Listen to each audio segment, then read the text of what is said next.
Hello, everybody, and welcome back to Dork Wars Live.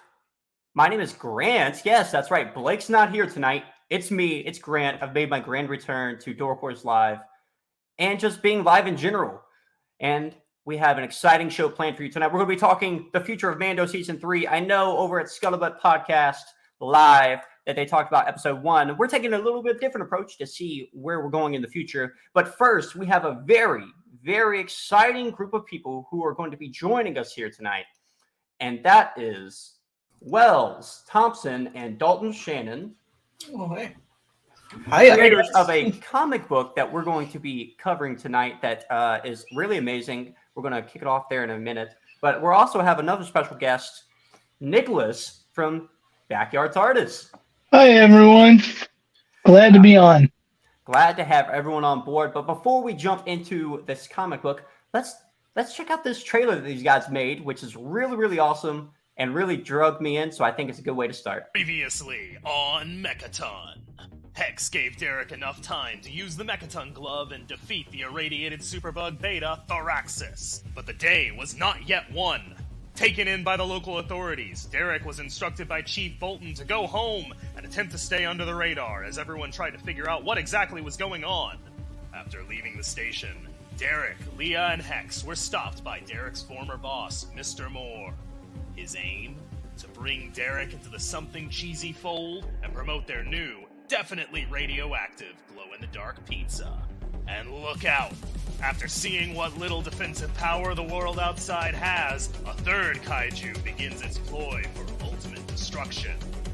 Will Derek be able to protect his community from abomination? Will Leah be able to discover the secrets of the Mechaton glove? Will Hex learn to read backwards? Find out next week on this double-issue, 40-page episode of Mechaton number 4 and 5! In the Red, or How to Sell Out Without Catching a Break.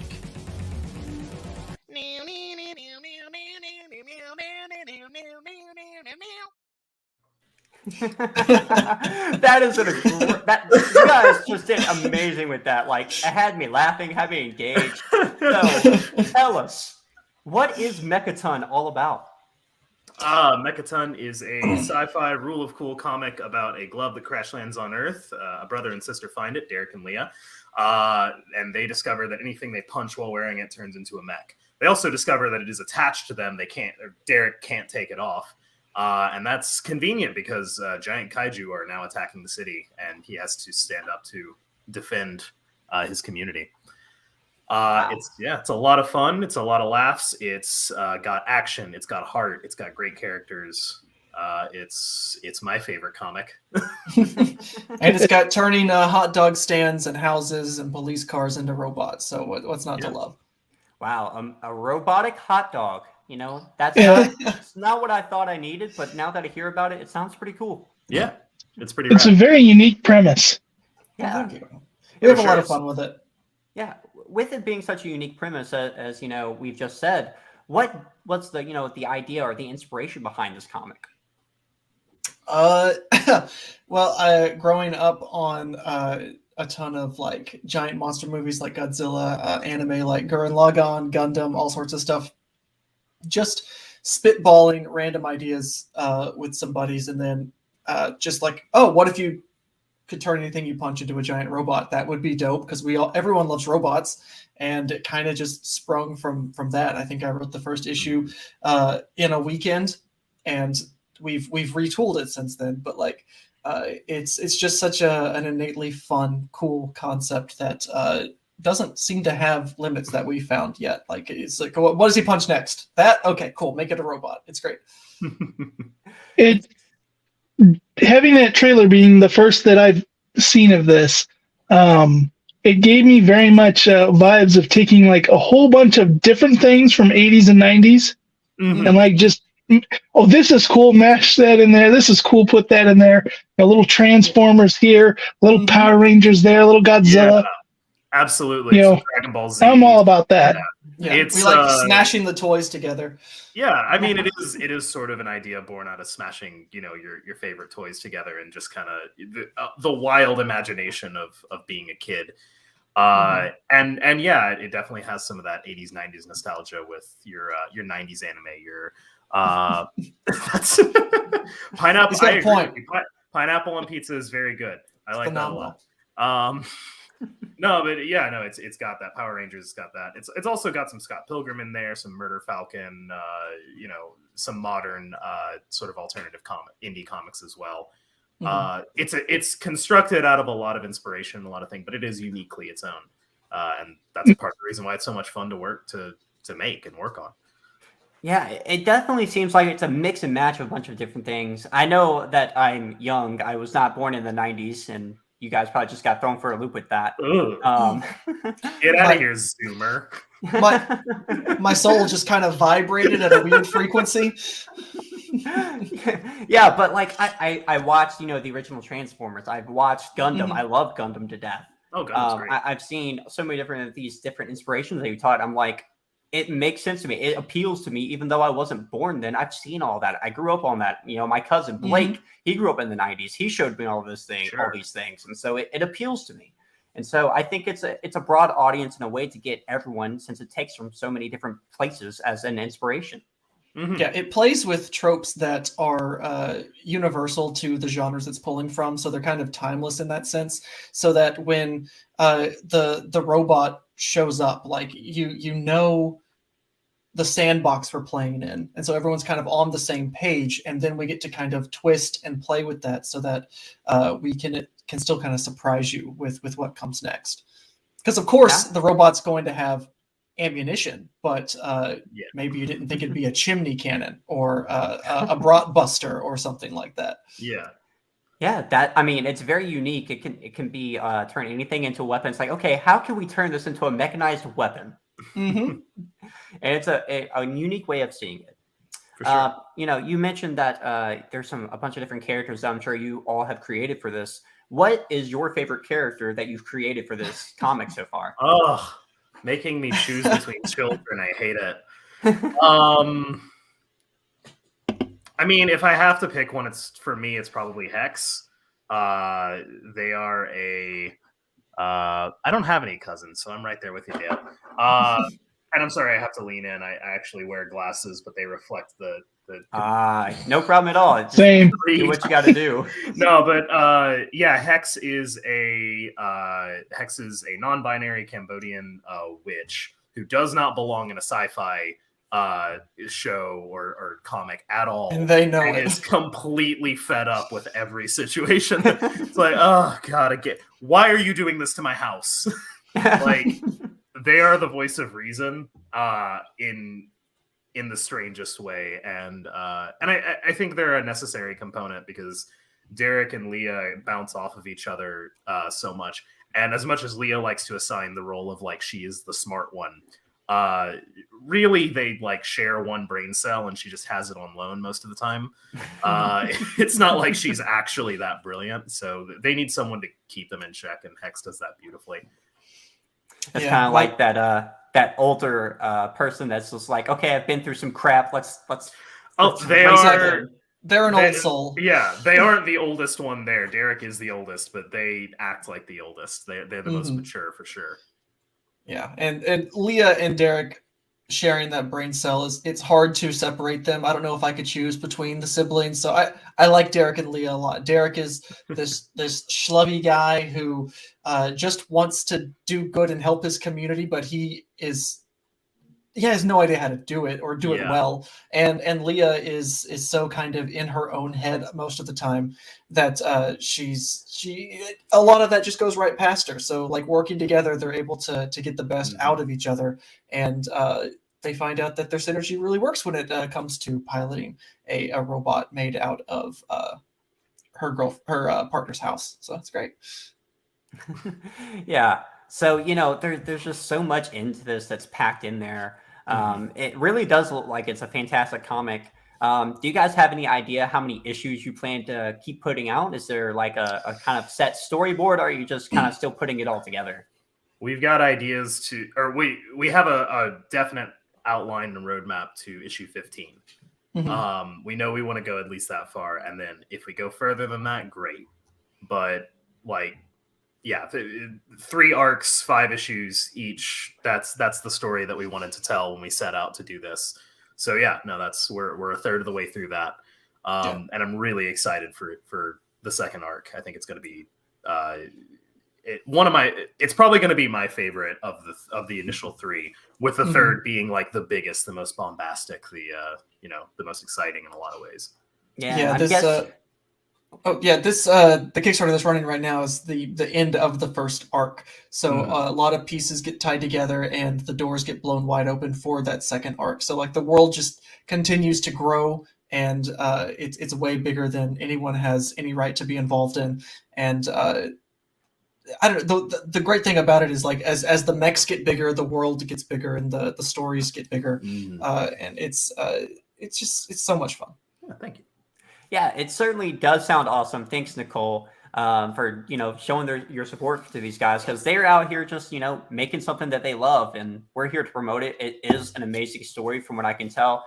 How often do you guys release comics? Is there kind of like a release schedule, roughly?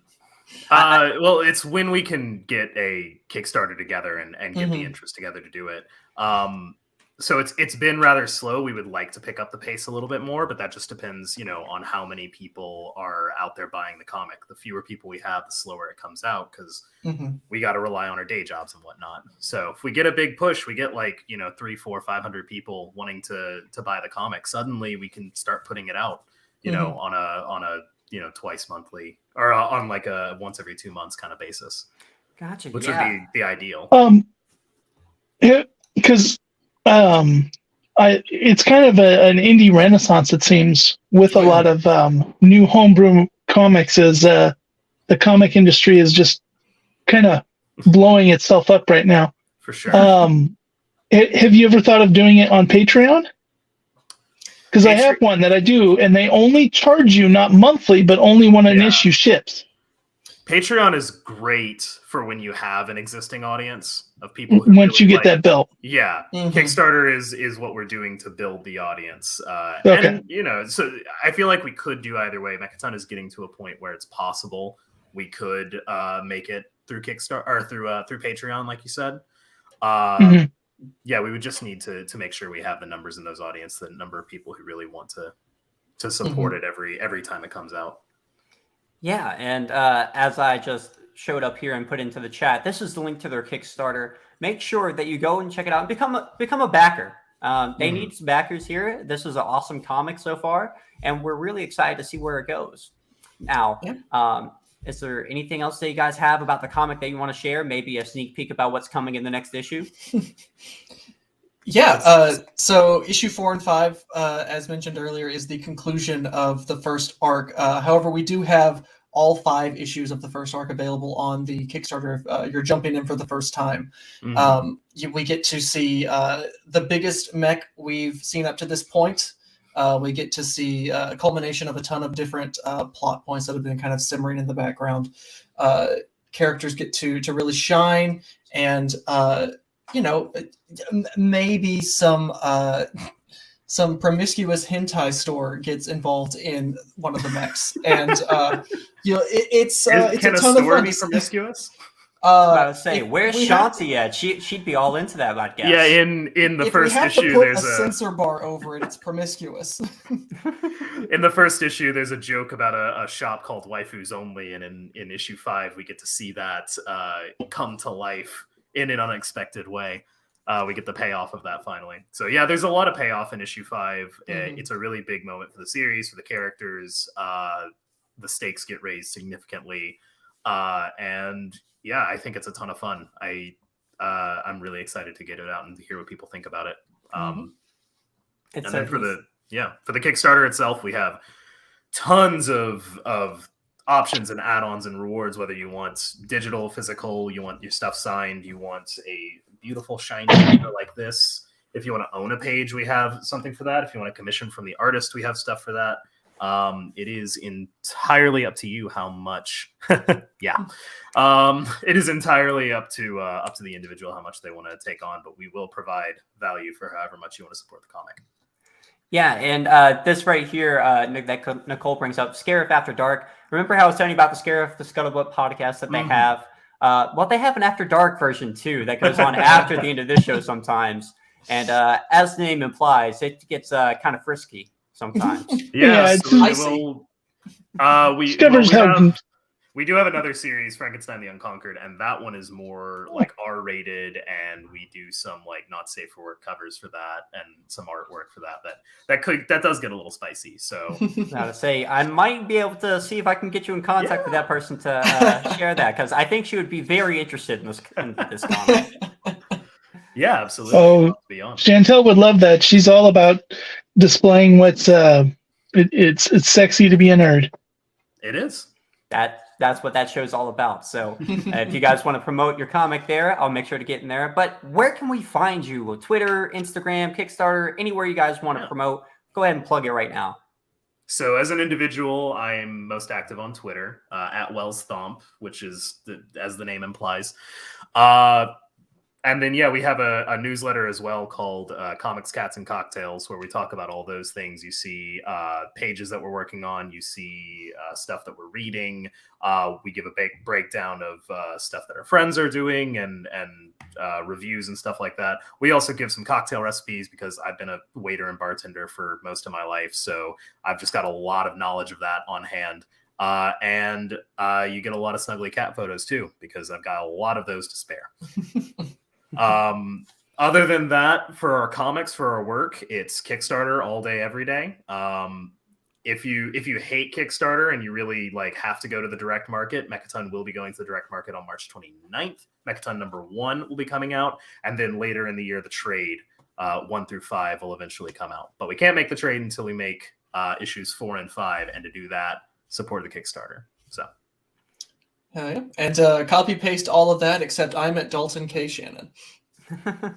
Understood. Well, you guys, it's been fantastic talking about this comic. Yes. I'm really excited about it. I think I'm going to become a backer myself here after this show. Thank you so much. So I'm very intrigued, and I'm ready to see what you guys have in store. This story sounds awesome. Jump in head first. That's the way to do it. Yeah, absolutely. Nick, anything you guys you want to talk about with them quickly? Yeah, I'm thoroughly intrigued in this because I didn't know in advance that this was going to be on tonight's show, so he surprised me with this. So this is cool because I'm big into the indie gaming scene and really enjoying that, and I've been seeing a lot of that in comics, and it's great that we're getting you on here and you're out doing this, because that's the hardest part about this. It seems like never before has there been an easier way to do indie comics, but then everybody, getting seen is the hardest part. Oh, absolutely. Yeah, For sure. it's sometimes And- frustrating how much competition and or not even competition, just like noise there is out there. Because I don't think of, if someone's out there buying indie comics, great, and I have tons of friends in indie comics, and I want them to support them as just as much as I want them to support me.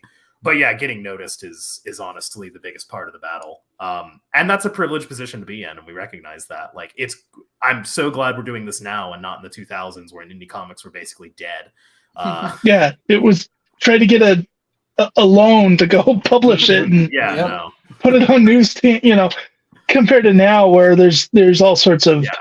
digital release options, there's Patreon, there's Kickstarter, there's GoFundMe, there's so many different ways to get funding, to get stuff out there. It's just, but that creates the opposite effect of then there's a flood. But previously though, that forced everybody to have to go to one of the big publishers. Right. And if they weren't going to Marvel DC, they were going to IDW or Dark Horse or, one of these things to try to cut their teeth and get paid very little for a lot of work. Oh, yeah. Mhm. Yeah.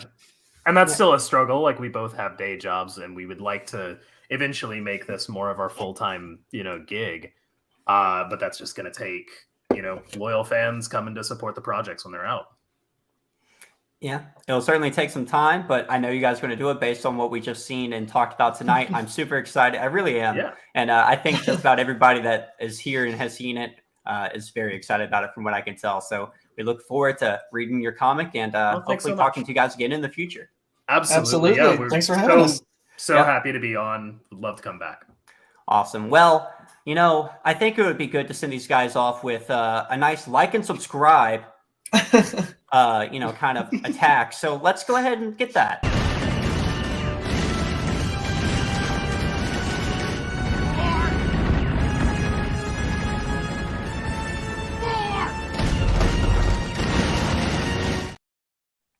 And there we go. Wow. What a wonderful comic. Definitely everyone go check that out. If you just joined the stream, I see that we had two more that just came in to the stream. Definitely go back, check out this comic book. It looks so good. They already have 4 issues out. The 5th one's about to come out, and I'm super excited about it. Blake told me about it today. I did some investigation and saw that video, and I was like instantly hooked. Yeah, it's just been crazy. I've had a number of different podcasts turn me on to some of these indie comics, but I like their premise. Like anything that they touch transforms, and it was one of the Transformers movies almost kind of came close to that. Like they broke out of the car mold, and I thought, oh, that like, but then they didn't do anything with it. But this. It gives them so many opportunities to be creative. Yeah, it really does. There's no limits. It's their own creation, and they don't have to worry about a publisher saying, no, we don't want that. Let's stick with this. And I think that's what's so awesome about this indie revolution, if you will, that started. Yeah. And at any point, like they could have the Statue of Liberty become a mech. They're starting to see. When it happens in the comic just in the future, Nick, I want to see you get some credit there on the end page, So, but I mean, that's just the fun thing is, I mean, they can do any famous landmark or something like that, and then it'll just be like, or a landmark that they create for the comic. They could, they could put something in issue 1, some funky looking burger place or something like that, and then it just be always in the background, and then boom, now it's a mech, and it's it's just I like stuff like that. There's an indie, it's owned by Warner Media now, but Ruby is like a indie animation, and in that, like the idea is that every melee weapon is also a gun, so it's like gun chucks, gun scythe, gun sword, like everything is both. And so it's like you see an old man with a cane and all of a sudden you find out it's also a shotgun. It's like everything in the world is also a gun. Everything's a gun, and in this case, everything's a mech. I mean, you see a trash can that you just walk past, and all of a sudden they just need a mech, so they just punch it, and all of a sudden, trash can mech. Yeah. It's a wonderful That's concept. brilliant. It really is brilliant. There's literally a limitless amount of possibilities with it. So I look forward to seeing what comes of it. But it's time we move forward on with some news. We don't have much news, but we do have a little bit of news. So let's get prepared for some news time. Now hear this! Now hear this! Now you hear this, whoever you are.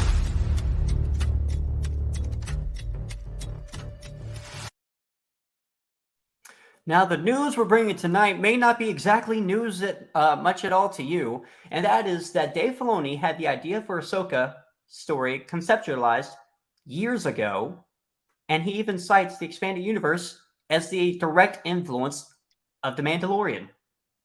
Mm. So, yeah, I think Dave Filoni is more a fan of the expanded universe than George Lucas was. I mean, honestly, I really think so. And he is. What I love about what they're doing with this is they're taking the big parts, the good parts, the parts that everyone loved, and adding that and leaving out all the other stuff. You know, all the things that maybe didn't mesh as well with the audience. But I mean, Thrawn, Grand Admiral Thrawn, has been a fan favorite character in both the expanded universe and in now Star Wars canon. So, they're taking that and they're building it up, and they're basically doing a Heir to the Empire trilogy via the Mandiverse, and it's wonderful. Yeah, it's even from Rebels when you saw him pulling in Thrawn, and then there's you think about some of the characters that he's made, like Hondo Anaka. That's Talon Card to me. It's totally Talon Card. And I could see him playing that role, and that there's a lot of characters that he's made that when you go back and I've been listening to some of the EU books on audiobook recently, and I'll be like, you know what? That character is very much this character. And so it kind of goes in, and it kind of like Zeb feels very much like the Nogri. Yeah. His species. It really does. Now that you mention it, it does very much resemble that. So it's like, how many of these ideas are we just missing that Dave Filoni's already pulled from the EU? Yeah, that's what's to me is like, it's one of those things where if you get it and you know it, it's great Easter eggs. But if you know nothing of the EU, you're not sitting there going, "Who are these people?" Yeah. He's introducing them. He's retelling the story. And then there's even been some deep, 90s video game, little drops, little hints, little names, weapons.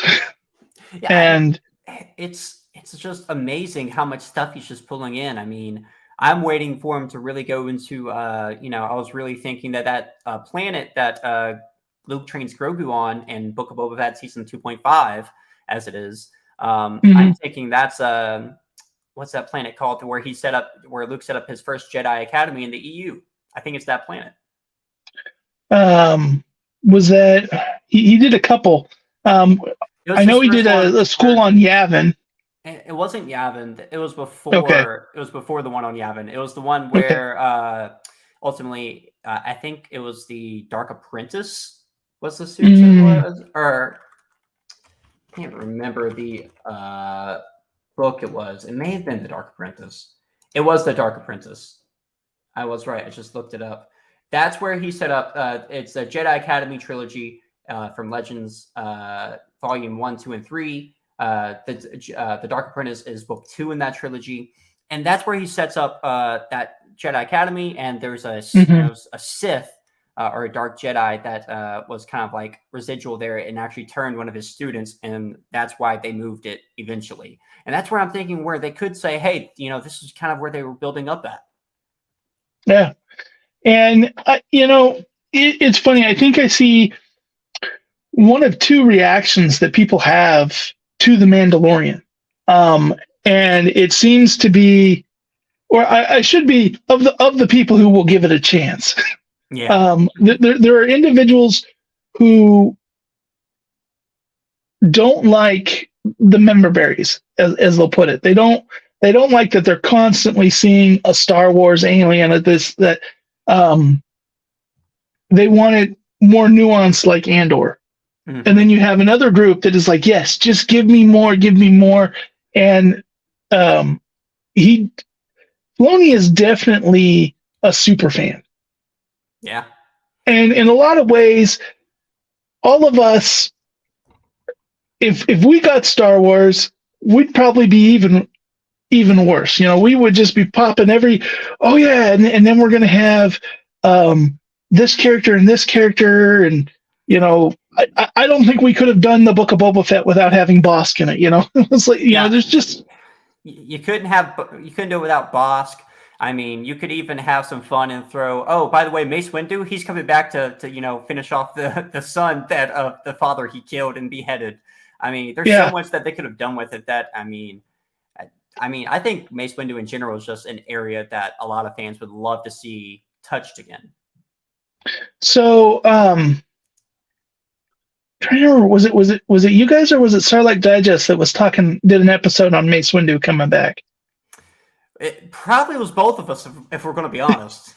I think I remember both of you talking about it, and I can't remember who was talking about it, but the idea of having him play the Sabaoth role. Yeah. Like a clone, because it's a Jedi that was supposedly lost, and having Samuel L. Jackson reprise the role, but as like a warped Jedi clone, like Sabaoth. Yeah, that would be awesome. I would actually like that a lot. That would be interesting. That's the kind of thing I could see Filoni doing, where it's taking it. It's not the same story. It wouldn't be Sabaoth, but it would be kind of the same story narrative beats and hit that nostalgia. Yeah, and that's certainly something that we could see with this quote unquote heir to the Empire story arc that Mando is going through, and Dave Filoni's kind of pulling threads from. And well, I guess we should also say Jon Favreau. We can't talk about Mandalorian in this universe without Jon Favreau as well. He's just as big a part, if not bigger. I mean, Mando season 3 was completely Jon, so we'll get to see Jon's vision for Mando here, because Dave was busy working on Ahsoka, which is the follow up to this. So it's super exciting. The other news that connects to Mando is the fact that we did finally get some sort of timeline about how events have happened in the Mandoverse through these shows. I don't know if you've seen it, but basically, I've heard people talking about it. Jon Favreau said, yeah, so Grogu was with Luke Skywalker training for 2 years.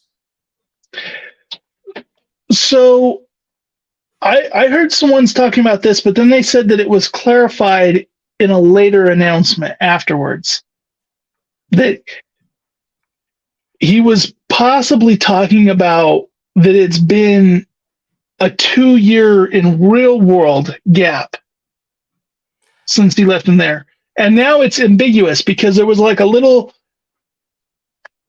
but a lot of people seemed really upset by that. And to me, whether it's been 2 years or it's not been 2 years, I think it works narratively okay. Yeah, from my perspective on it, I think it being 2 years makes their reunion more special to me. It makes the reunion between Grogu and Mando more real, about how much he had missed him and was like, hey, I want to get something for the kid. And I think that would give more significant emotional impact than if it was just he dropped him off the other day and then all of a sudden he's going to go try and get him back. Yeah, but it's and you think that all of Mando's clan had been dispersed. That would take him time to track them down and to find them. And I also saw like some people saying with this first episode of Mandalorian, where did all these other people come? I thought they were all... I think when we just saw the two of them there in Book of Boba Fett, that's just who had found each other. They had scattered, and then they slowly took time to come back together to find each other and to regroup. Yeah, that certainly makes sense. And the other thing that I've heard is that there is a time gap between the end of Book of Boba Fett and the beginning of Mando season 3. And so, how much time? They didn't say. We know there's a time skip there. So we could say, is it maybe a year, maybe 2 years? Grogu's definitely more powerful in the Force. So he's definitely been training, working with that during that time period. So, I mean, it's safe to say, it may have been a year, may have been 2 years. And so, as we saw at the beginning of that episode, and we're about to switch over to our main topic as we kind of just segued our way in there, is the fact that, they're finding younglings that they're adding, or not younglings, but foundlings to add. And, it was just really impactful to see just, how much time has passed, how much kind of anger and resentment the armor still has for Mando. And it's just kind of like, okay, she hasn't let this go. It's kind of almost festered a little bit. Yeah. I definitely like, we see that scene, and I thought, well, I think I have an idea of why their order isn't expanding very much. They're baptizing people in dinosaur infested water. But yeah, that was really funny. I was just like, when Crocs attack. Yeah, that was good. And I really, are we going on to the main subject now? Well, I got an intro for us right there. So okay, we're not talking about episode 1, but we're going to talk about what we think episode 1 means for the rest of season 3. So let's warp right into our main topic.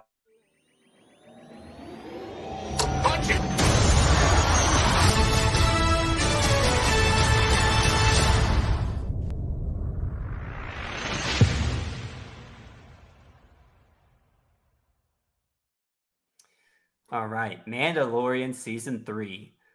So, I'm so excited. I'm ecstatic. I mean, I didn't know what to expect coming in and watching this. I remember I wake up early in the morning. I drive my wife to work. She's 9 months pregnant. She's doing like 20 days, so 3 weeks away. Drive her to work. I'm like, on Wednesday, I'm like, I'm ready to get home. I'm ready to go. I'm ready to go watch Mando season 3 on my couch. Just sit down, watch it. And I get back and I settle down and I start it up and I'm like, wow, we're starting with a giant rock attack and an indoctrination of children. Yeah,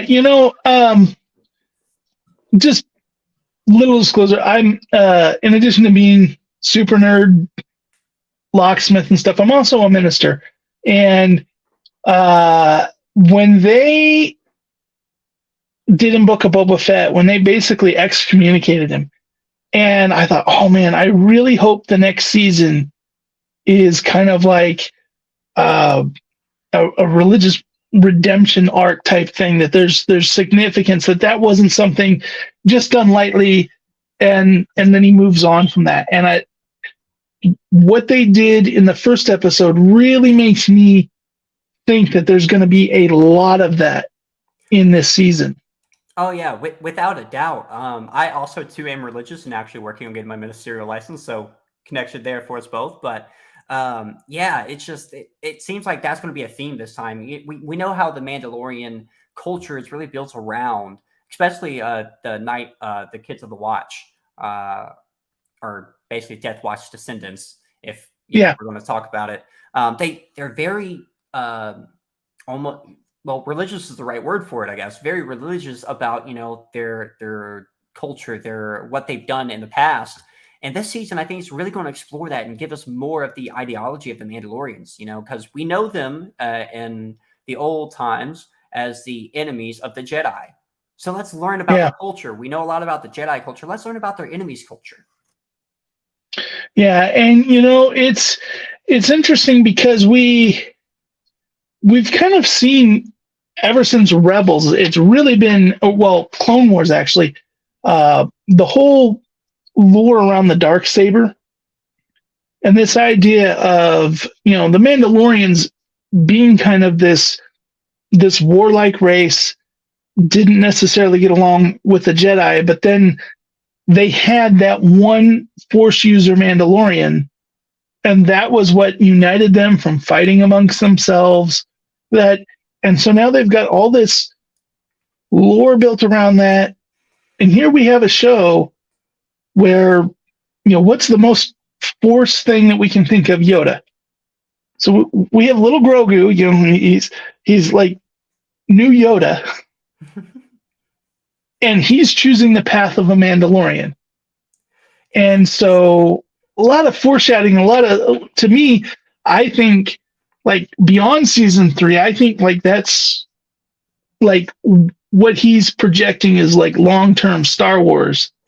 Yeah, you know, and what's great about it, and I guess there's a rumor, and I could play the rumor music, but I'm going to hold off on it. But the rumor is that, you know, with, you know, Bob Iger coming back into the head, they're, you know, trying to fix their movie order and Star Wars, and they're relying on franchises that are already established. And the big rumor is they're working on sequels to the sequels now.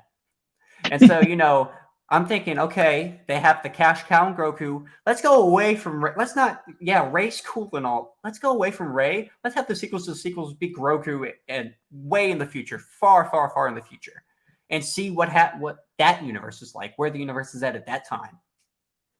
Yeah, you know, I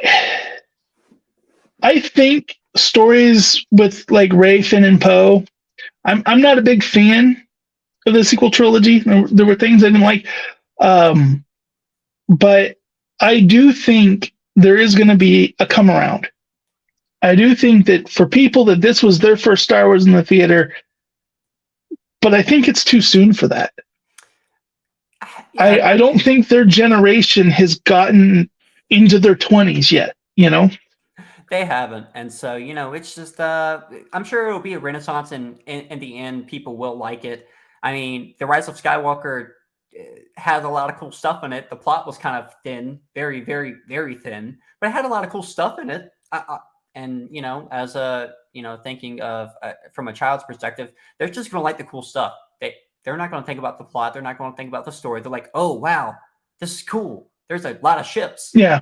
There's lightning everywhere. And, you know, Jedi battles, and the Emperor's back, and all this other stuff. They're just going to be enthused by that. So, you know, I think you're right. I think there is going to be a renaissance for it, and I think they will make some sequels to the sequels with Rey, Finn, and Poe. But I don't think it's what's on the plate right now. I think they're going to try and build off of what's successful right now. Yeah, and I think to do it now, it just seems to me that it's just this year almost that I've started noticing the fandom be a little less raw. And it's I did a post. I ranked right before I watched the first episode of season 3. I ranked everything Star Wars, all the way from like droid tales to everything. Put it in order. Put my movies where I will. I tweeted that, and I thought I did that like at 11 o'clock. I thought I'm going to wake up and my phone is going to be just bursting through. I did that. I want to say right after The Rise of Skywalker came out, and I got death threats like, on Twitter. I was like, really? You can't like something, man. You know, if it's not popular opinion, you can't like it. So, well, it was funny was I got it from what I would say from both sides of the fandom, because I put Mandalorian above this, but I put this below that, so everybody was angry. And everybody was just really raw. If you don't have this exact opinion, then you're wrong. Yeah, you're wrong. But I didn't get that this time, and it does feel. And so, but I still feel like it's fresh enough that if they did that, it would be very controversial, and it would be very splitting and dividing. Whereas I think if they waited another decade or 15 years, then suddenly the romanticizing of Rey and the having the nostalgia for it and all that would come around, and that's when it would be ultra valuable to Disney as a commodity, because they live on nostalgia. Yeah, that they do, and that nostalgia everything is is not there for them yet. Yeah, and so that's kind of interesting. But getting back to Mandalorian, so we already kind of see him going on this redemption arc, and they showed a couple of different things tugging at him, and I think we're going to see this play throughout. So you have the concept of the armor, and she's the watch. She's a more orthodox and kind of sticking to the old ways. And I was even looking at it, thinking of like early Christianity, when like somebody, circumcision or pork, or like there was just certain things. It's like, no, you can't do this, you can't. And so she's very much. I think we're going to see that like they were part of Death Watch. Death Watch failed, and they've kind of like just doubled down and gone like backer into older traditions, like this is what we have to do because we failed, and this is our penance. We have to go extreme. Yeah, I think you're right. I think that is one perspective on it. I think that that we see Mando in this episode, in episode 1, that he's kind of like talking to dear Lord, why am I blanking on Katie Sackhoff's character right now? Bo-Katan. Bo-Katan. I did that the other day. Yeah, I'm like, I know Katie Sackhoff, I know Bo-Katan, but Bo-Katan just wouldn't come out for me. We see him talking to her in this episode. It's like, and she kind of brings up, the Children of the Watch and how she had lost everyone that was following her, and they took the ship that they had taken at the end of season 2. And I think Mando's kind of goal is to, all right, let's reunite Mandalore. Let's just get everyone together, the Watch, the Bo-Katan. Let's go get those people who ran off of the ship. Let's get all our Mandalorians back together and bring back the Mandalorian culture as a whole. We've been shattered, and I think that's one of the things, because they kept mentioning we were shattered before this. I think Mando and his goal is to bring back the Mandalorian as a race and a religion, rather than just different sects that are always constantly warring against each other. Right. And I think that's a theme that they're going to kind of travel through, maybe not just through season 3, but beyond, as it's probably a larger theme of the show as a whole. And I was thinking, like, Bo-Katan says she's someone who, when she's talking about, wave your sword around and they'll follow you. She's somebody who was religious, but due to events, she's kind of lost her faith, and she's become disillusioned with her faith. And so she's, in my mind, she's the apostate. Yeah. Because he's the prodigal son, but she's the apostate. She's the one twisting the word, so to speak. Yeah, and you're right. And the apostate, we didn't talk about the title of this first episode, but it really, I don't think it's so much talking about the Mandalorian as much as it really is talking about these other characters. The armor, she's an apostate because she's no longer, trying to go back to Mandalore and get back to the Mandalorian mines. She's given up on Mandalore. She's given up on her home. And then, Bo-Katan's given up on leading the Mandalorians, as she has. Yeah. She's the rightful ruler of Mandalore. I mean, she really is. But she's given up on that. And so you mentioned there how she's kind of lost her faith and stuff. And I think that points back to Rebels, when Sabine Wren gets the Darksaber and gives it to her without fighting in combat.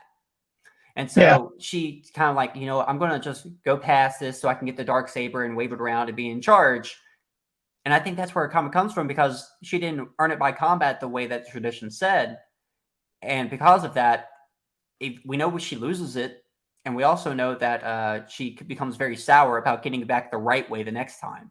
And so it's almost like there's a reason she lost it, because she didn't fight and earn it in combat. So I think she's kind of like wanting to be religious to the point of getting it back the correct way this time. But when she didn't get it back from Moff Gideon, it was almost like she was shamed. Yeah. And, I also think about, we see there at the end when he takes his helmet off. Would he have done that if he had not met Bo-Katan and her crew? And then he met Boba Fett and his, so he's lived his whole life. And we saw like the young kid being baptized at a very young age. Not and you think he had to gone through something similar. He made this vow as a kid. He's grown up in this, but he hasn't really made it his own. And so they're, oh no, you can go this way, or you can go that way. And I think we're seeing Mando very confused. And he goes back to the armor, once again trying to I have penance. Can I come back? No. Have you done it yet? Have you gone and bathed? Well, no, then you can't come back. We see him go to his friend Reef Karga. Reef Karga puts out the allure of being religionless, going out, having the easy life, materialism, success. Like, I can set you up here, a condo, get you a good job. You can be here with the kid, be happy, have all of this. But so it's all these different paths, and then Bo-Katan, a complete different thing. And I think we're going to see that play out a lot. Yeah, and I think you're right. I think Bo-Katan's going to play a huge role this season. I think Sabine Wren's going to come in here, the live-action version. I don't think the first time we're going to see her in live action is going to be in Ahsoka. I think it's going to be in this season. I think her and Bo-Katan are going to kind of butt heads a little bit. I think, well, definitely her and the children of the Watch are going to butt heads, because Sabine Wren's family is from Death Watch. So there may be some really interesting character interactions with that. And overall, I think you're right. I think the story arc, we know that he's going back to Mandalore. We know that he's going to try and get down to the mines. But I think what's going to happen in the mines is going to be different from what we're expecting him to do. I don't think it's going to go and he's going to bathe and he's going to be redeemed and everything like that. I think they're all going to go together. He's going to convince Bo-Katan and the different Mandalorians to come with him there. And then while they're there, I think they're going to discover something that kind of flips all of their beliefs on its head. And they're going to kind of come together. It's like, well, we were all wrong. Let's make this right together. Yeah, I've kind of had that's been my thought, that while the quest for bathing in that is still unattainable, unfulfilled, that Mando is going to continue to press towards that. But as the story goes along, it's going to be more of, why are you doing this? Why are you, he's going to be presented with situations that are going to cause him to question himself. And then he's going to get there. And I think we're going to see him either take the leadership role or something. And he's going to realize this is not the way. Yeah. This is, and this is the new way. Yeah. And it's so fun that you put it that way, because it's true. They always chant, like during that baptism ceremony, they all chanted, "This is the way." And I actually found that really cool. I liked hearing all the different voices say it, because they definitely had a lot of actors do it all at the same time. So it's really, really unique and awesome. It's like, okay, so there's a lot of people that believe this is the way. But, I think they're going to find that new way, and it's going to be growing pains, and there's going to be pain behind it. And I think it's going to be interesting to see those characters really develop. Going on into some other things, we're talking a lot about the things that Mando is going to do, and maybe Bo-Katan coming in or continue to be a big part, and all these other Mandalorians. I want to talk about some pirates, though, because as soon as I heard, as soon as I started hearing, oh, there's some pirates going around, I'm like, I know a pirate that I would love to see in live action that you mentioned earlier. Hondo Ohnaka. I was getting my hopes. I'm like, is it Hondo? Are we finally getting live action Hondo? And then of course we don't. We get the pirate Vane, and then of course we figure out that his boss is Gorian Shard, which we see at the towards the end of the episode. And I think that's really going to be a big part of it. Is the pirates are going to be kind of like the antagonists this season, for a minor antagonist. I don't think they're going to be the main one, and we'll get to that kind of guessing about what's coming at the end. But I think Gorian Shard's going to hunt him down. Yeah, they mentioned something in a press release, and now it's my turn to forget a name. What's the show that's supposed to be like the Goonies in space? Oh man. I know exactly what you're talking about.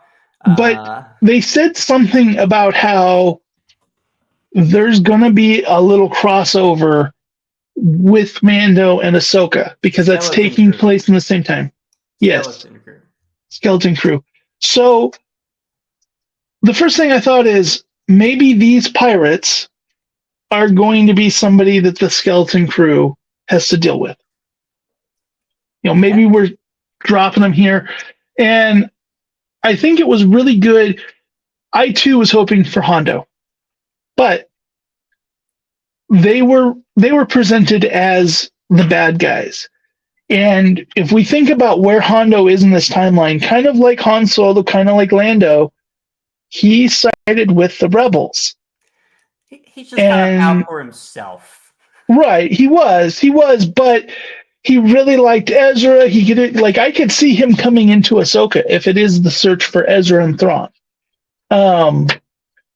I wouldn't.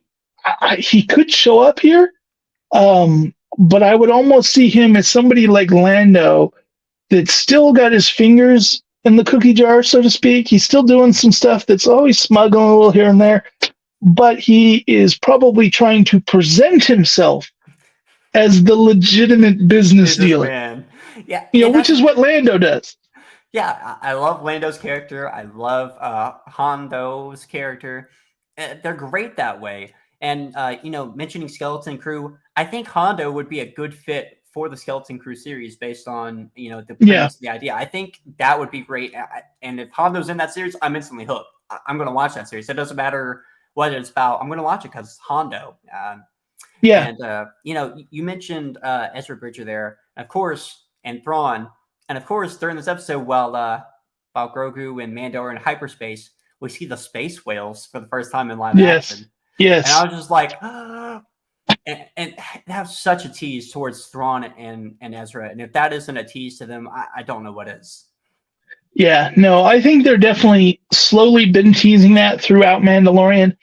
I wouldn't be surprised if Ahsoka didn't show up in this season of Mandalorian.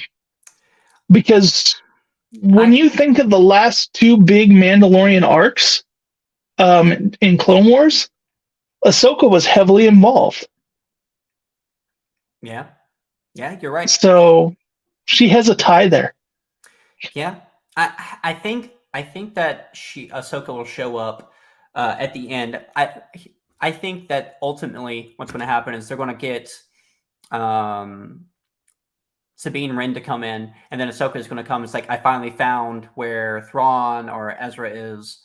And then that's where, because that's their quest. At the end of Rebels, we see it. The end of Rebels, that last scene takes place 5 years after the end of the war, which is when Mando started. And we see them go off together searching. So during this time period, we know Ahsoka is at least trying to search. And Sabine is supposedly too. And so I think, Ahsoka's going to grab her, and that's going to be kind of like the quote-unquote backdoor pilot to get into the Ahsoka show. And I also think at the end of this season, it's also possible that Thrawn and Ezra show up because of those space whales. If you're unaware and you never watched Rebels, at the end of Rebels, Thrawn and Ezra were on a not a super star destroyer, a star destroyer, and the space whales grab onto it, jump into hyperspace, and take them out to the edge of space. So they were together wherever they were for however long. And so I think they're going to show up teasing the space whales. I think they're going to show up and really see exactly. And I think it's going to be a big reveal. They haven't announced who the live action Thrawn actor is yet. And I think that's going to be a season finale reveal, last scene, not like he's there. It's just like a cameo. And that's going to lead us right into the Ahsoka series is where I think the ending is going to head towards for this. That would be having Thrawn in like a Book of Boba Fett after credit scene. Like they had at the end of season 2. Mm-hmm. I think that would be really big hype because, with them going into filming that, if he's going to show up in it, that is going to be a secret that's going to be hard to keep. Who's the actor? Yeah. Well, you say that, but think about the end of when we were watching Mandalorian season 2. Not even the crew knew that was Mark Hamill coming back as Luke Skywalker at the end there. As far as they knew, it was Plo Koon. Right. But he was in one episode. And maybe Thrawn will only be in one episode of Ahsoka. But if Thrawn's going to be a big thread throughout it, it will be a lot harder. Let me clarify. I think Thrawn's going to show up at the end of Mando season 3, and then like as that cameo, like we just see his red eyes and his blue face. Just Right. Well, but that's what I'm saying is that it's good to do it now before because I see. So that it's not. So that they get the hype moment without it just being spoiled. Yeah. Because then they can have the actor come out and do the con circuit and, do all that. I think that makes sense. Does D23 this year take place after the end of Mandalorian? I don't know when it takes place this year. Or Star Wars Celebration, I guess. It's the one in London, right? Yeah, so Star Wars Celebration, of course, takes place this year, April 7th through the 10th. So yeah, Mandalorian season 3 will not be done yet. Yeah. It'll be the last couple episodes may come out while it's there, so I don't know if we'll see any kind of trailers there, but it's possible. But then D23 happens later. Yeah, let's see. D23, 23 days. And then they now have Disney Plus Day. Yeah, that's true. D23 2023 takes place, I'm not sure when it takes place because I can't find anything quickly, but it definitely does take place after that. Doesn't it usually take place in like August? It typically does, I think. Yeah. I don't know. I don't keep up with all that. I care more about Star Wars Celebration. Right. And just looking at how things have kind of been, it seems like when Disney Plus launched, it launched with Mandalorian, but the Marvel beast was, suddenly not making movies, and they all of a sudden like they were just coming out, but they've kind of hit like a stop. Like their shows are spreading way apart now, and now we're getting Star Wars shows. Like the fact that we're having 2 Star Wars shows. I mean, one's animated, but still, at the same time, the fact that Tales of the Jedi came out while Andor was going on, like we're getting a lot of Star Wars right now. We are, and Bob Iger kind of cut back on the Mando show, or on the Marvel shows. There's only 3 coming out this year that have been confirmed. And Dale's got us here. D23 September 8th through the 10th this year. September. So I knew it was in that era. Yeah. The year. So he cut that back, and Star Wars is ramping up. We got Ahsoka still coming out this year. We have Mando going on. We already had Andor. We already had Tales of the Jedi. We had, we have Bad Batch going on. We also have Skeleton Crew still coming. There's so many exciting things. And I could see one of these maybe getting pushed into the beginning of next year. I think Skeleton Crew is that one. I think Ahsoka is the next one on the docket to come out, and that's the one that carries the most hype. Right now, Skeleton Crew, I mean, it's going to be great. They have some great actors announced for that show already, but I mean, everyone knows Ahsoka. Everyone's kind of already invested in there. And I think that's really where we're going to see it kind of shift towards. Because we also have Vision Season 2. Yep, Vision Season 2. I knew I'd forget them if I started naming them. And I would be surprised if we didn't get another Lego movie. Yeah, there'll probably be another Lego holiday because they've done 3 now of these holiday specials, and so they seem to be being consistent with that. Of course, they seem to be moving to different holiday periods. I mean, we could probably just like get a sudden day 1 announcement and have it be here in the Easter season. Yeah, I mean, it's because they've already done the other 3 that are at that end of the year. So I mean, it just there's going to be a lot. Plus, But I think with like Mandalorian, I think there's going to be interesting that they've already kind of prepared us. They said, don't expect it to wrap up this season. Mm-mm. No, not they have no plans of ending Mandalorian season 3 anytime, or Mandalorian at all anytime soon.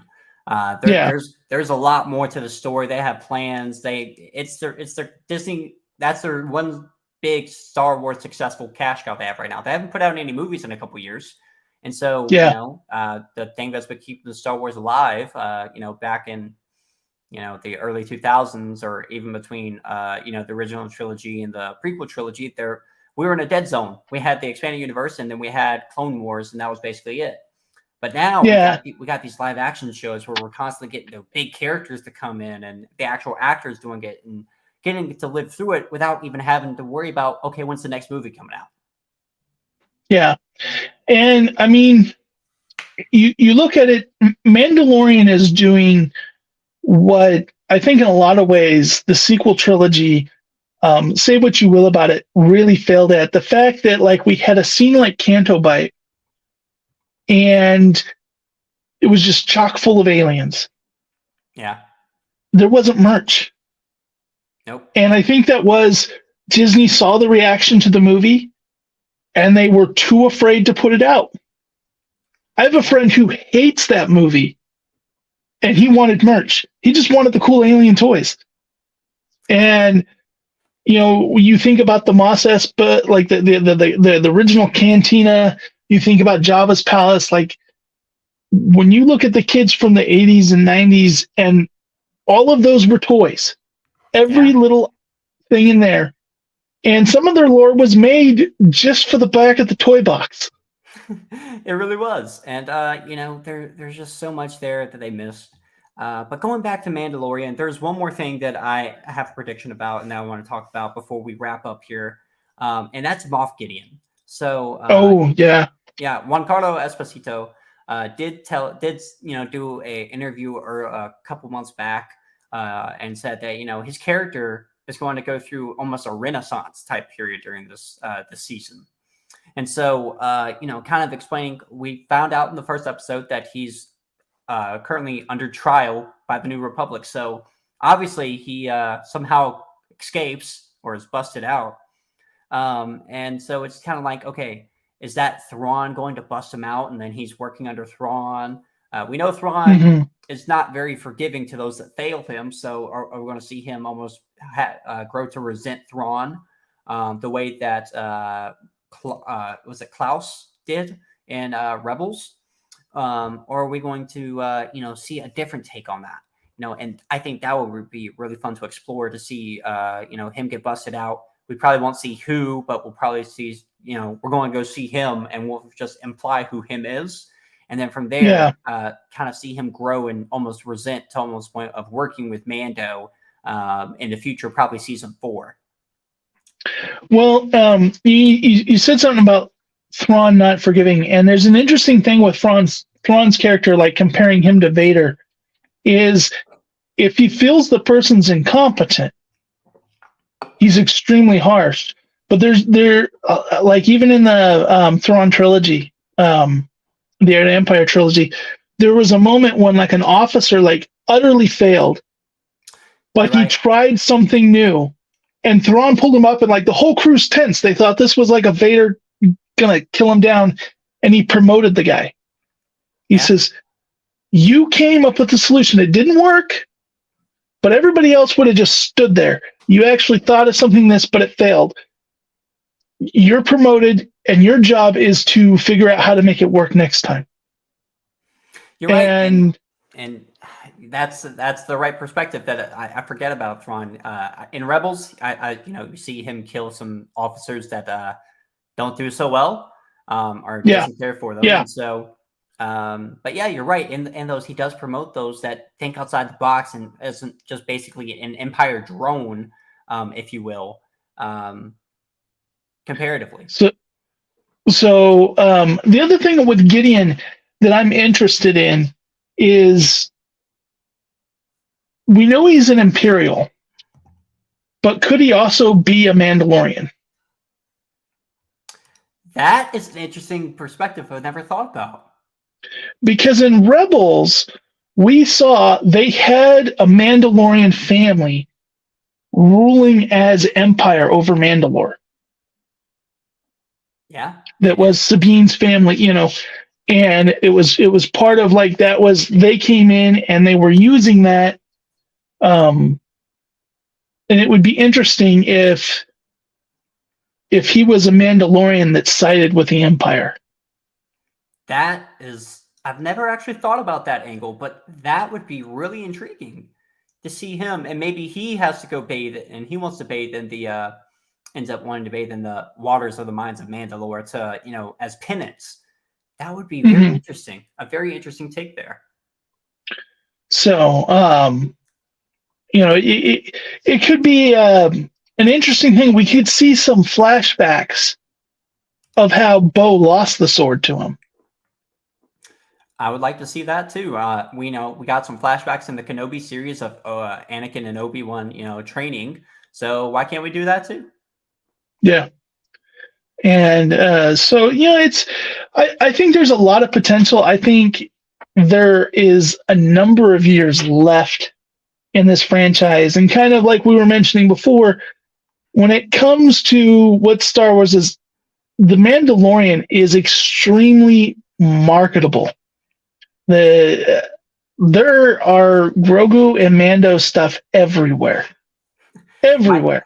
My unborn child already has a Grogu sitting right behind me right now in his toy box that's just waiting for him. So, I mean, Yep. It's everywhere already.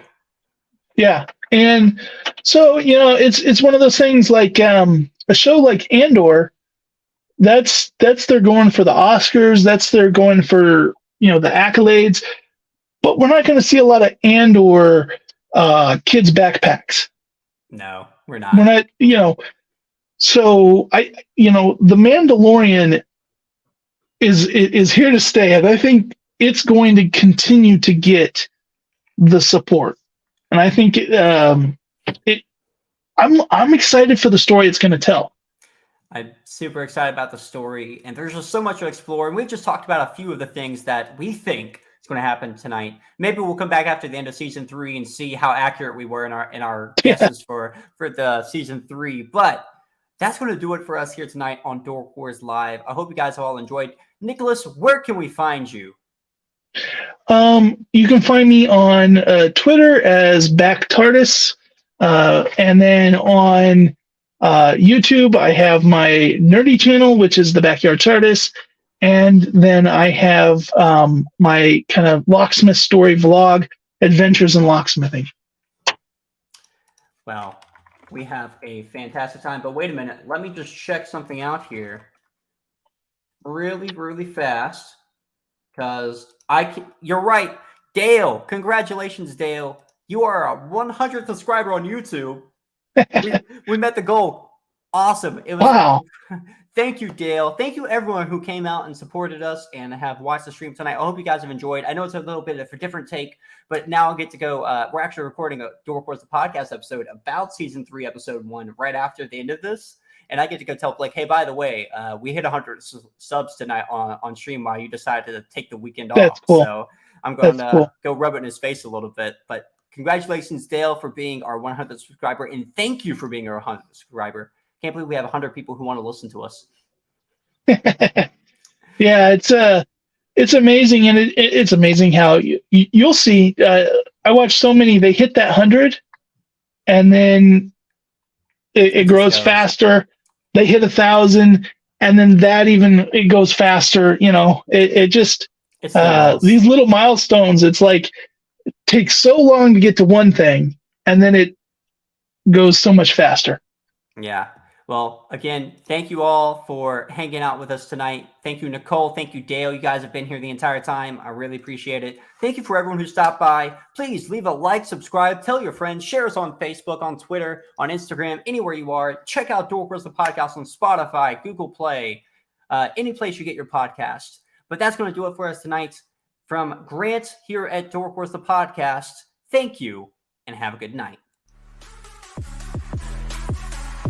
Thank you for supporting Dork Wars, the podcast. You can check us out on facebook.com/Dork Wars, the podcast. And if you would like to join in on the discussion or maybe suggest topics for us to discuss, please do so by joining our Discord community or sending us an email at dorkwarspodcast@gmail.com.